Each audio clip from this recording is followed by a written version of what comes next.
Okay. Alright, Kuya Bingbong, ano ang tingin mo na additional programs aside from infrastructure that is needed for the traffic? Because wala yun sa iyo. Ang mga awarding yan sa national government ang mangyayari kung magbibuild ng skyway. Hindi naman pwedeng sponsor yan ng city government. Correct. So aside from that, ano pang ibang programa na tingin mo na ilulusang mo dito sa kung ikaw ay maging mayor? The city can only help so much. You know, the city has a local police, which we call DPOS, no? Public Order and Safety.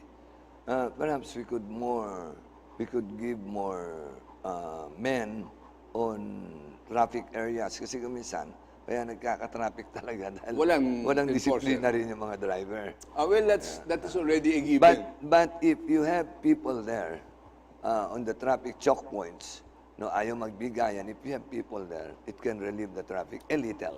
Maski na naman sa EDSA, ganun ang nangyayari.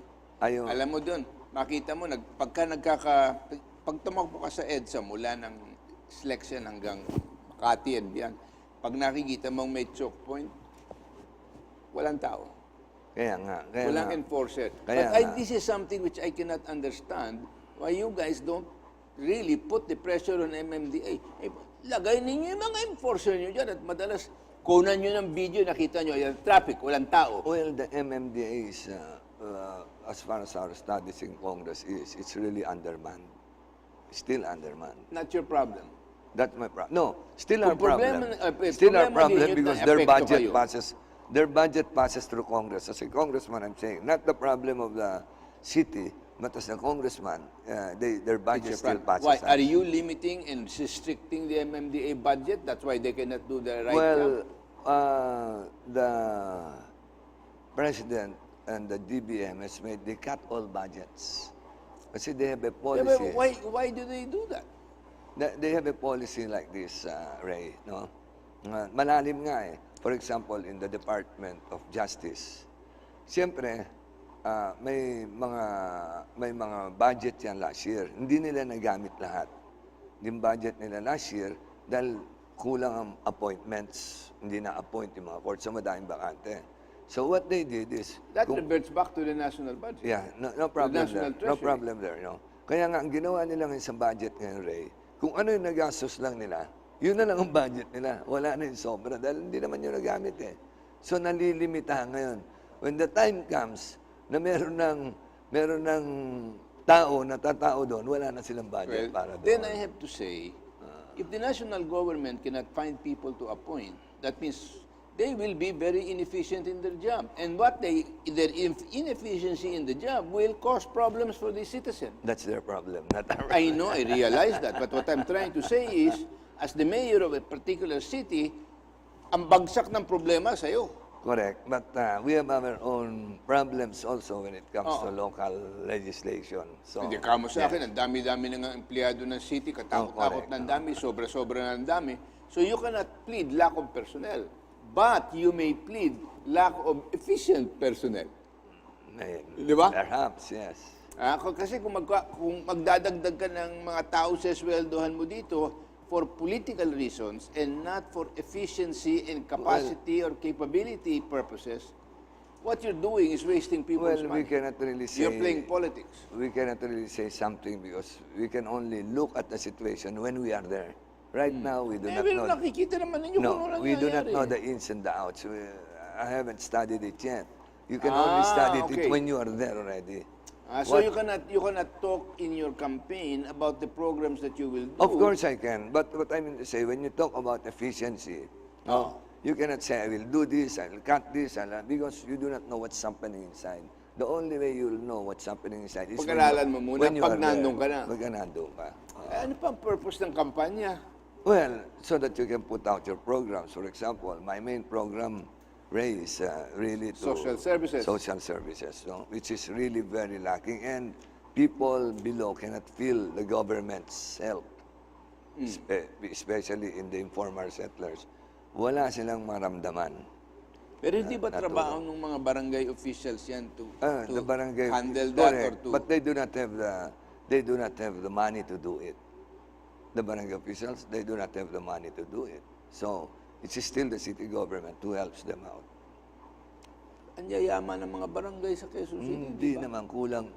Kulang din. Kulang din, no? And hindi sila makapagkuha ng, let's say, can they give medicines? Wala, hindi kaya ng budget nila. It's only the city who can do Hindi that. ba tumutulong din dyan ang DSWD? Correct. Pero hindi nga organize eh.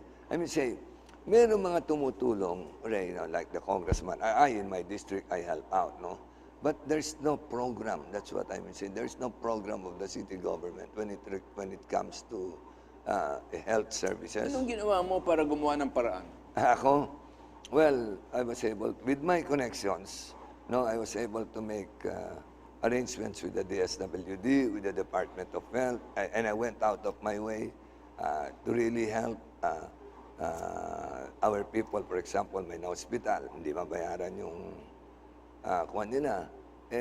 Remember, ang budget ng mga public hospitals passes through Congress. Yeah. So I go out of my way to call the directors whom I have befriended. So kahit pa ba, no? Pa-promissory note mo na lang yan. Kawawa naman yung tao. Hindi makakalabas. Tumataas lang yung bill. So nakakatulong ako. You can really help kung if you have time for Kasi, it. if you can do it, so can other congressmen. Correct.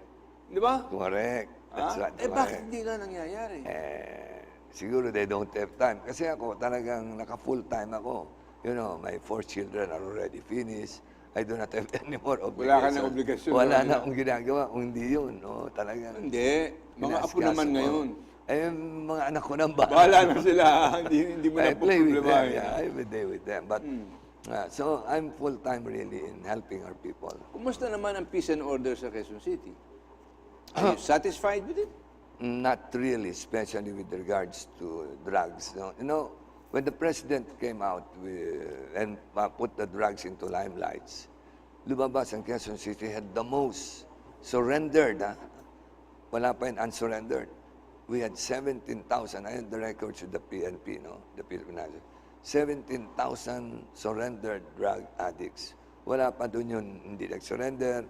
Wala pa doon yung Meron ba pusher. rehabilitation program for them na That's that why, is working out? let me go through it right now.